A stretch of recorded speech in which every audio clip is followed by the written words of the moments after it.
The Ostomy Nurse Project.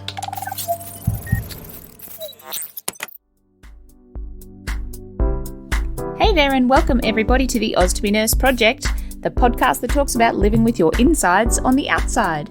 As usual, it's Felicity, your host, and we're going to be covering an episode today that has been requested by a listener who suggested some sort of emotional support series of episodes that looks at supporting the person with a new stoma and getting them through those first few weeks to months of living life with a new ostomy. And I thought that was a really fantastic idea, and I do plan in the future to do more episodes where we actually interview psychologists and psychiatrists and support workers who do assist people with stomas.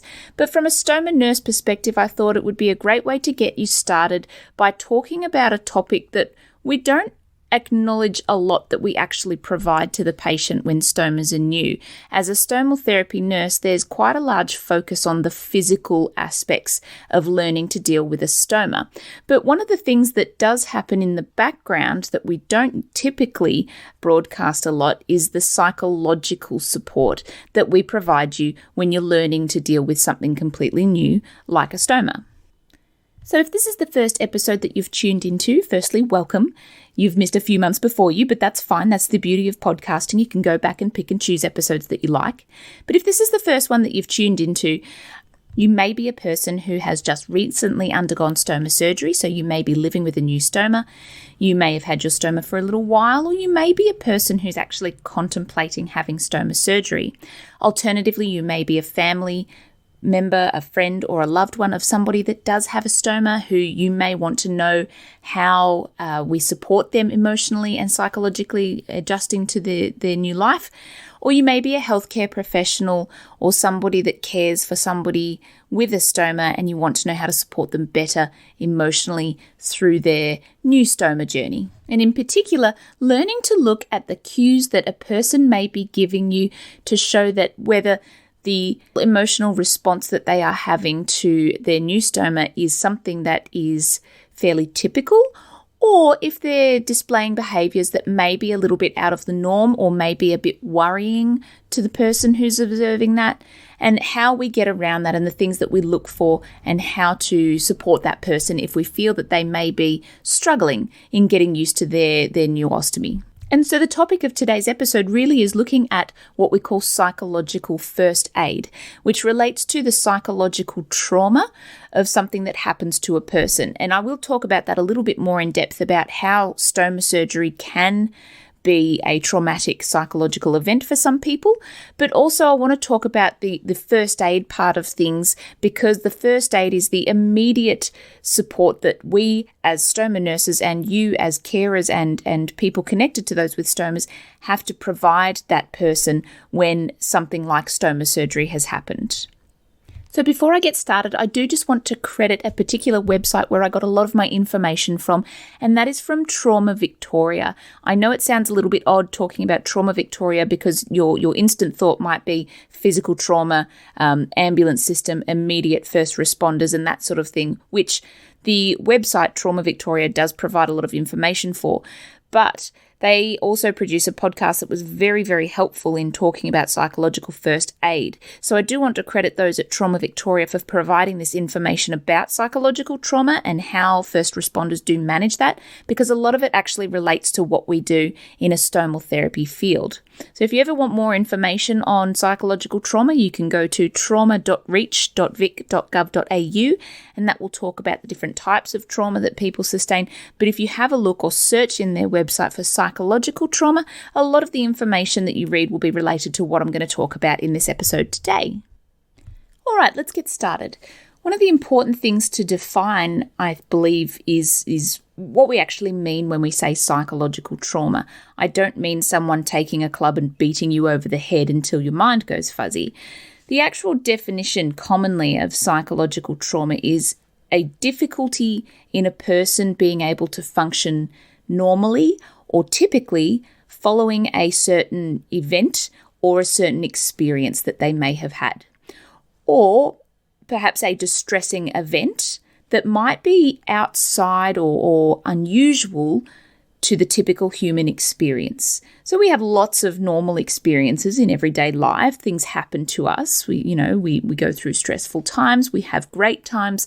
We have certain things that happen unexpectedly to us. But within all of that, that's what we would consider our usual human experience through our interactions with people, throughout our lives. We would have certain things happen. A distressing event that causes psychological trauma may be an event that might be a bit outside of the usual human experience. And what I mean by that is potentially those that undergo stoma surgery. It's not like every day people are expecting to have a stoma formed. Even if it's an elective stoma and people choose to have it done, the overall experience of having to go in and have a stoma formed surgically is an unusual occurrence for people. It is not something that everybody knows about. It's not something that is typically talked about. So if I was to say to somebody, look, you need a stoma or you're about to go into surgery and have a stoma formed, that's not your typical human experience. And so you can appreciate that a person having an unusual human experience like this may possibly have a bit of difficulty in functioning normally after this event. Now, it's important to reiterate that no single person will have the same response to trauma. Some people cope very well with trauma. Some people don't cope as well as others who cope with trauma. So the experience that a person has or that an individual has, let's say if they're going in for stoma surgery, will not necessarily be an overly acute response or an overly distressing response. It largely depends on the person, and some reactions that people have to stoma surgery might be very minimal or mild, and some reactions to stoma surgery might be more severe, and we do see that and we recognize that in the work that we do in stomal therapy, and I'll talk about that a bit later. But overall, we're all different people, and therefore we will react differently to the concept of a stoma. And so let's look at normal day situations, every day-to-day things. When things happen in life, most people have the ability to adapt and think rationally and relatively calmly when these stresses or these traumatic events happen to our bodies or to us as people. But it's when somebody is presented with an acute situation or an unusual event that our thinking processes do tend to react rather differently to what we would normally expect. And also our bodies react differently to that as well. Because it's unusual. It's not something that we expect. Something happens to us and we think to ourselves, our mind starts saying to us, oh, this is different. This is very different. I'm not used to this. This is something new. I'm not sure how to handle it. And therefore, the bodily responses might be increase in adrenaline. You might get anxious. You might get nervous. You might start having emotional responses. People might start crying, getting scared or fearful. People might even get angry or frustrated. The body will react in terms of how our psychological processes are also reacting, typically. And that's what you and I know of as the flight or fight response. It is our body and our mind's response to an acute situation where we either need to pump ourselves full of adrenaline to cope with this situation, and therefore we fill up with stress hormones like cortisol so that we can either fight this situation or we can run away from it and escape that situation. So when we're in our flight or fight response, the thoughts and the emotions that we have on the inside are very easily pushed outwards and they become externalized. And these are where we start to see, like I said, the typical angry patient or somebody who shuts down very, very closely. They may cry a lot. They may be very angry and lashing out at their family members or their loved ones who they wouldn't typically lash out at. When we experience these traumas, we become a bit like a robot and we push aside that simple, rational calmness in our head that tells us how to get through this in a practical way. That gets shoved aside.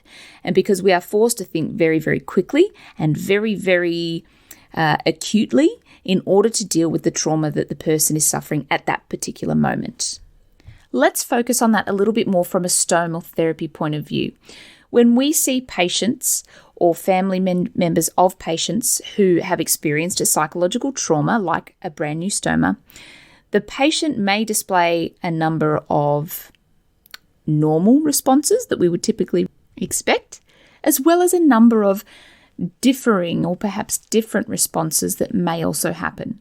And these are things like a patient may feel quite a bit of anxiety, quite a bit of guilt. Guilt is a really common one for a lot of people, especially when stomas are new.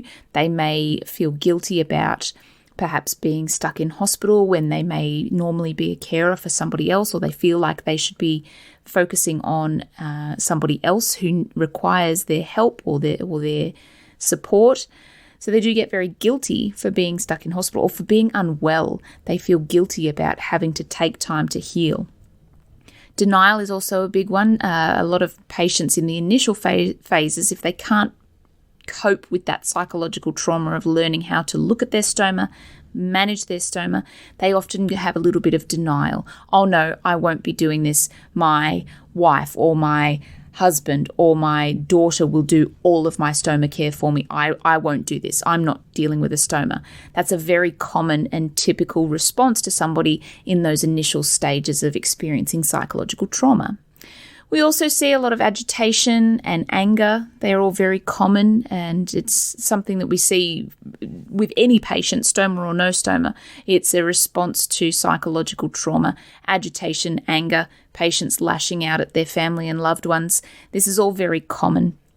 And in addition to that, the physical responses like I mentioned before, fatigue, nausea, difficulty breathing, perhaps chest pain, vomiting, diarrhea, and even things that we may observe like the patients being withdrawn or even somewhat pacing up and down. They can't sit still. They want to get up. They want to do stuff instead of recovering. So the patient may have difficulty settling, or they may even be quite suspicious of our behaviour, particularly when we are teaching them how to look at their supplies and suss out what it is that they're going to be using. Some people get very suspicious. What are you doing there? Why are you doing that? Why are you bringing me these supplies? Why do I need to sign this? What are you doing now? They all become very curious and it becomes a suspicious situation because they want to feel safe. And I'll talk about that again in a minute. But these are all the responses to psychological and physical trauma that we see for patients that have a new stoma. One of the other really common things that we see in stomal therapy when we're trying to care for patients who have a new stoma is that the patient may appear to have some confusion. They may have perhaps very poor concentration, that they can't seem to focus on the process at hand in learning how to manage their stoma. They may have difficulty in problem solving. So something as easy as take this spray to help you peel your bag off a bit like a Band-Aid. That in itself seems relatively simple when I say it back to you, but a person who is suffering from psychological or physical trauma, or both, may actually have difficulty negotiating that. They can't think outside that square or outside the immediate situation to be able to manage the process of caring for a stoma. And then, of course, in an internal sense, and this is something that you have to become very clever at being able to recognize in some people, is that some patients have unusual or intrusive thoughts and even images. You know, sometimes after we've seen a patient and we've had our first lesson with them and they've taken down their bag and they've had a look at their stoma or perhaps their wound, their surgical sites for the very first time, without actually talking about it too much, there are some people who have thoughts and these images in their mind about that experience, because the experience of looking at your insides that are now on your outside is a traumatic event for these people. And sometimes you may have these intrusive thoughts or these pictures that keep going through your mind. You know, you might keep seeing that stoma. It might take over your mind a little bit. You might focus on those images a bit too much. And some people even disclose the fact that those images stick in their mind for ages. When there's a traumatic event that they have to look at, those images stay in their mind for a very long time, and it can even affect their sleeping patterns or the way that they function normally. Now, it's also very important to reiterate at this point that all of these things that I've just spoken about, all of these reactions and these responses to a traumatic event like a stoma are actually very typical and are actually very normal in the process of learning to deal with a stoma. Again, people's responses may be different between each one of us, depending on the person and how they cope, but all of these responses are responses that a lot of people will have, and it is a process that a lot of people will go through and that they will experience when they're dealing with a new stoma. So I don't want you to think that the things that I'm talking about mean that you are abnormal or that you're not coping with it and that you are crazy or deranged. No. All of these things are actually very typical responses to trauma. It is how we support you in dealing with those thoughts and those feelings and those reactions that is going to help bring you through that experience and come out the other side having the typical responses to help resolve those feelings, and so that you can learn to move on from that experience and live your life normally again with your new stoma. So who's at risk of developing abnormal thoughts and feelings about this, and those that suffer psychological trauma who may be at risk of suffering perhaps an extreme version of these thoughts and feelings, which is what we call PTSD or post-traumatic stress disorder, which you may have all heard about. So there's a bit of a tipping point between what is considered a normal response to trauma and what is considered unusual or atypical, or where somebody may not be coping with these thoughts and feelings and they may be experiencing severe trauma related to that incident. Vulnerable kids and teens are often more at risk, depending on the situation that they're in.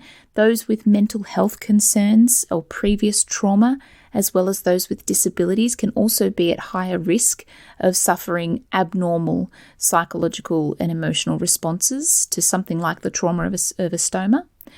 The coping strategies for these people are actually different from what I've just spoken about, or how we typically respond to this type of trauma. The coping strategies for these people may be very different in some circumstances. So it's important for us to recognize that if there's any of these risk factors, that this person may not go through that process of getting through that trauma in a typical fashion and may need additional support with their experience. Also, the frail and elderly people with multiple illnesses or comorbidities. Well, you don't have to be old to have multiple comorbidities, but those that are particularly vulnerable, which include the elderly, they might have a different physical response to the trauma as well that we also have to deal with. Because of their surrounding illnesses or the problems that they may be having, their responses to psychological and physical trauma are also different. So that needs to be managed in a slightly different way as well. So why, as a stomal therapy nurse, do we have to focus on all of these responses that our patients have? One of the reasons that we do focus on, obviously, the psychological well-being or the mental health well-being of the person with the stoma is that we are in a position where we are aiming to, I suppose, reduce the risk of that person developing an abnormal response to having a stoma, or we can at least try to minimize the possibility that that person may go on to develop PTSD. It's essentially placing that person in the best possible situation to cope with the journey that they are going to have when they have their stoma, both the physical and the psychological journey. And one of the ways that we do that is by engaging with you very early on in the piece. So whether that is a pre-operative counselling session or pre-operative site marking or education session, if you are lucky enough to have one of those, that is where we start engaging with you to establish a good relationship and to understand a little bit about your background or your journey that's brought you up to the point of having a stoma. So within that, once we understand a part of your journey or we understand a little bit about you as a person, the post-operative care and education, yes, will focus on the physical side of things, but our aim is to get you back into your typical pattern of how you cope with things, or helping you to engage somebody, a professional, a family member, a friend, whoever is close to you. We aim to help you engage with them so that you can process the trauma a lot quicker and hopefully get back to normal. So how do we do that? There's actually a tool that we use, and it's a tool that is used by the World Health Organization, otherwise known as WHO, and they explain the concept of psychological first aid, which is what this episode is all about. And that is all based on research and clinical information. So as WHO describes psychological first aid, they say it's a compassionate and caring way of helping people that are affected by a traumatic event by assisting and reducing their initial distresses and fostering a natural process of recovery. That's really all it is. We're just helping to guide you along the normal processes of coping with something that's scary and horrible and traumatic for you. And in doing so, as stoma nurses, we are trying to build your ability to recover by supporting you in being able to recognize your needs, your immediate physical and emotional needs, where your strengths lie and where your weaknesses may lie, and reconnecting you with your support system. So as I mentioned before, family members, loved ones, friends, professionals if need be, to get you back on that path. Now, what is it not? It's not counselling. I am not a certified practicing psychologist in any way. I am not a social worker. I'm not a mental health expert. I am a stomal therapy nurse. So I'm not expecting to take on the role of a mental health professional for those that do require help. When we recognize the signs of behavior that might be out of the norm, we have the capacity to refer to those professionals if we felt that you needed additional help to get you through this journey. So there's 5 basic interventions of psychological first aid. So if I am a person who is supporting you through your stomal therapy journey, there are 5 aspects to psychological first aid that I will aim to promote whilst you are under my care. And these are promoting safety, calmness, connectedness, self-efficiency, and finally hope. Let's cover the first one, which is promoting safety. When we talk about safety, I'm not talking about removing sharp objects from your room, although that is a consideration in some cases. I'm talking about actually considerations for potentially removing the person from the direct threat or the exposure that's making them feel so traumatized. Now, it's very difficult to remove a person from their stoma because it might be the stoma that is traumatizing them, but there are certainly ways of removing somebody from having to deal with the stoma, I suppose. And particularly on, day 1 or the first couple of days post-operatively when the stoma nurse is seeing you, we generally tend to resume care of your stoma for you. And we get to a stage where you are willing and able to start removing your pouch and have a look at the stoma, learning how to take on self-care. But that can take a while for some people. So when I talk about promoting safety, we promote an environment that makes you feel that you are in a safe space whilst you're in hospital getting used to your stoma. We don't pull your bags off. We don't force you to look at it. We don't force you to deal with leaking bags. Our job as nurses is to provide compassionate care for you, and that compassionate care and the therapeutic relationship that we develop with you is what's going to help you to feel safe in the environment that you're in. So that can be anything like providing physical and emotional comfort. Providing physical comfort can be something just as easy as, this stoma care is getting a little bit difficult. I can see that it's upsetting you. Why don't we just pop it away for today and we'll try again tomorrow?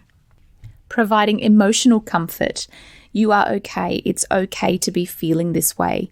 You don't have to think about getting home straight away. We will take care of this in time. Again, it's all about promoting safety.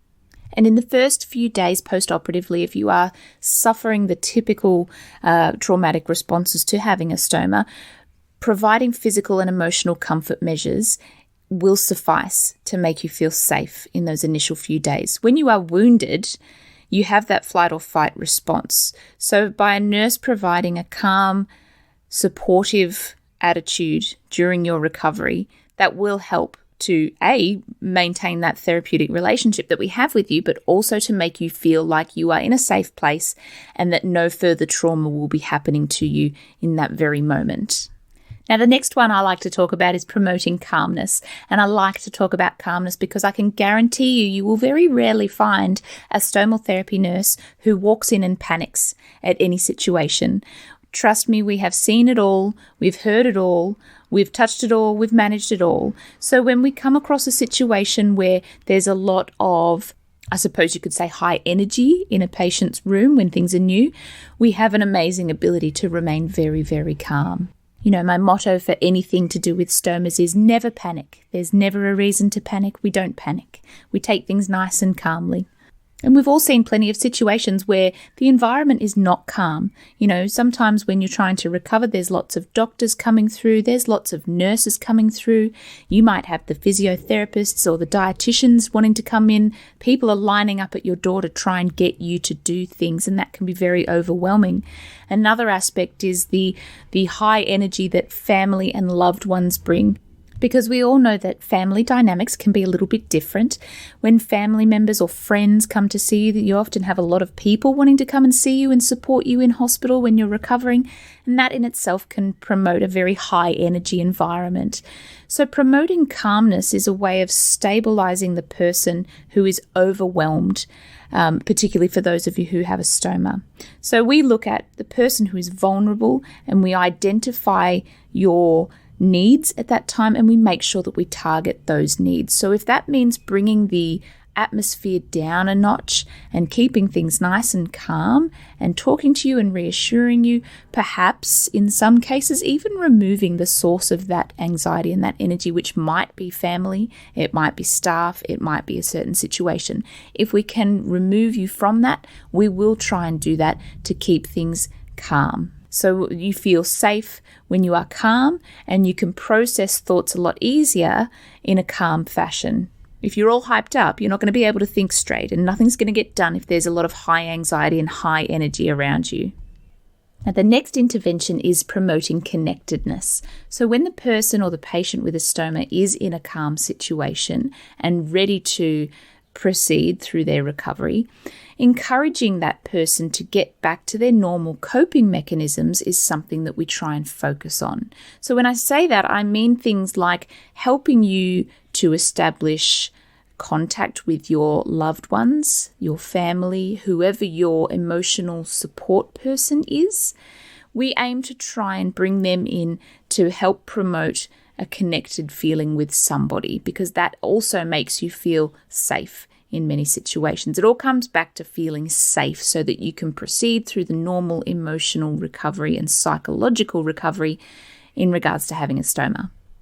Now, in stomal therapy, we always typically involve the family. If the person is going home with a new stoma, 90% of the time there will be a family member who needs to be involved in that person's stoma care in some aspects, in some way, shape or form. It doesn't have to be taking on that person's stoma care fully, but certainly having the support person there to have the conversations with about education, about what life is going to be like when you get home. Having that support person there also helps to have a second person's ears listening to the conversation, because when we're sick and when we're recovering, we might not necessarily hear the things that we think that we're hearing. Remember at the very start when I said that we become very black and white when there is trauma, and we sometimes have trouble focusing on things that need immediate attention. So having that support person with you during your recovery is a really good way of keeping everyone together and keeping them close. And when we work with you as the patient, we respect those relationships that you hold dear, because those relationships are what's going to help you recover emotionally from having stoma surgery. And that's things like respecting cultural norms as well, or perhaps even religious processes. Putting you in contact or maintaining connectedness with your faith or with your culture is something that we also focus on, because again, if that is where your faith lies, we want to support that, and we want to put you back in touch with those resources so that you can tap into them at a time when you are vulnerable and you need help. And then the other aspect of promoting connectedness is if we do start to see these abnormal behaviors in you, or if we feel like you may be suffering the symptoms of PTSD or not quite coping with aspects of stoma surgery, we can then put you into contact with those other professionals that I mentioned before: social workers, mental health professionals, psychologists, doctors, if that's needed. We are the resource that can help connect you with those appropriate people. Now, the fourth aspect to psychological first aid is to promote self-efficiency or self-efficacy, as you may hear it as well. That means getting people to meet their own needs, promoting independence. And a lot of that is through the physical education of teaching you to deal with your stoma, by starting to hand over the reins to you and get you to manage your own stoma at a time when you're ready, with getting you to become self-efficient. Now, we as stoma nurses can't assume to know what it is that you want or necessarily what it is that you need. So when we talk about promoting self-efficacy, we cover things like making sure that you've got a plan for what to do next. Have you got support from your friends? Have you got a family member coming down to look after you temporarily when you go home? Have you got the necessary supports in place to be able to manage when you're discharged from hospital? Have you got somebody, perhaps a carer or even district nurses, who may be required to assist you upon your discharge? What would you like to do next as the patient? Have you arranged any temporary accommodation so that it will help you in your journey? These are the questions that we ask, and these are the things that we help to plan with you to make sure that we can encourage you to remain as independent as possible, to recover from surgery, and to learn to live life with a new stoma. And then the final intervention that I want to talk about is how to convey hope. And that might sound like a strange term, but conveying hope gives people something to strive for and something to look forward to, particularly in those post-operative stages when, you're feeling quite rotten and you're trying to recover. You might have some pain and discomfort, and your whole brain is just trying to process getting through those initial weeks of recovery before you can move on and start becoming independent. So when I talk about conveying hope, it's important to explain what the future will bring, I suppose. Talking about the fact that the way that they're feeling now will pass.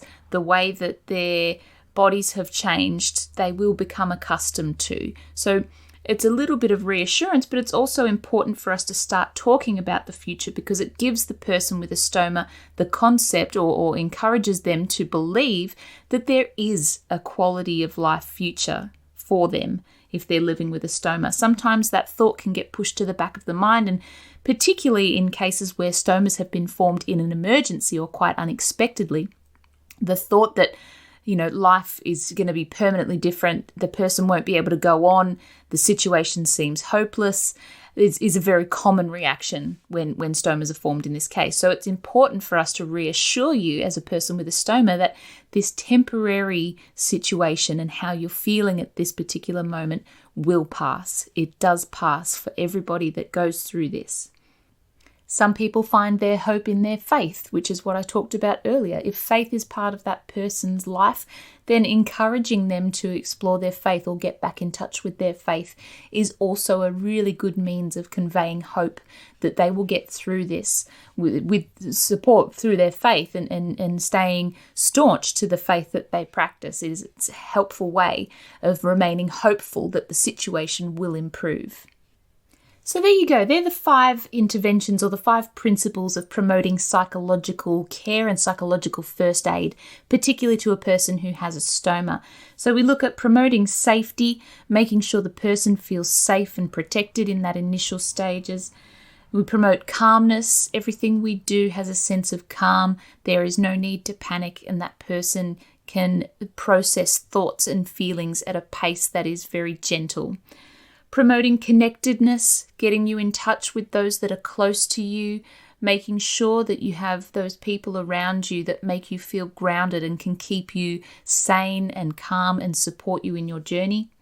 Promoting self-efficiency or self-efficacy, so eventually getting you to become independent with your stoma, achieving those goals of stoma care so that you can go on to realize that there is hope and through promoting hope, you can see that there is light at the end of that tunnel, and that as traumatic as this whole stoma journey is initially, there are people in place that are supporting you and guiding you through this journey so that you can come out the other side and adjust to, I suppose, your new normal, or adjust to life with a stoma for at least the length of time that you have that stoma. So there we are, that's my little talk on psychological first aid. It's the first step in talking about getting through the emotional side of things when it comes to stomas. And eventually, in future episodes, as I mentioned, we'll go on to do things like interviews with healthcare workers and professionals, particularly mental health specialists or social workers, and we'll delve a bit more into that.